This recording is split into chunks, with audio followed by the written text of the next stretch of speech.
Ever wondered if there are plants that don't just survive on sunlight and water, but actually eat meat? Welcome to the intriguing world of carnivorous plants, a realm where flora aren't just passive food makers, but active hunters. These fascinating organisms have adapted to thrive in nutrient-poor soils by developing the uncanny ability to trap and consume insects and small animals. It's a survival strategy as ingenious as it is bizarre. Indeed, carnivorous plants have turned the tables in the food chain, but how exactly do they catch their prey? Carnivorous plants have developed fascinating and diverse trapping mechanisms over millions of years of evolution. Let's dive into the three main types of traps these intriguing organisms use to catch their prey. First up are the pitfall traps, like those of the pitcher plant. These are hollow, tubular leaves filled with a digestive liquid. Unsuspecting insects lured by the plant's nectar slip into the pitcher, unable to escape due to the slippery inner walls.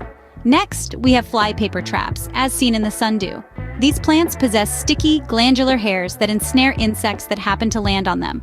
The more the insect struggles, the more entangled it becomes. Lastly, we have the snap traps, the most famous example being the Venus flytrap. These plants have jaw-like leaves that snap shut in an instant when an insect triggers their sensitive hairs. These ingenious traps ensure that carnivorous plants never go hungry. But what happens after they've caught their meal? Once the prey is trapped, the plant's digestive process begins. These cunning green predators secrete enzymes, breaking down their unlucky victims into a nutrient-rich soup. The plant then absorbs these nutrients, ensuring its survival in challenging habitats. This remarkable digestion process allows carnivorous plants to thrive in environments where other plants struggle. Carnivorous plants truly are nature's fascinating oddities, wouldn't you agree? Their unique trapping mechanisms and nutrient absorption strategies are testimonies to the grandeur of evolution.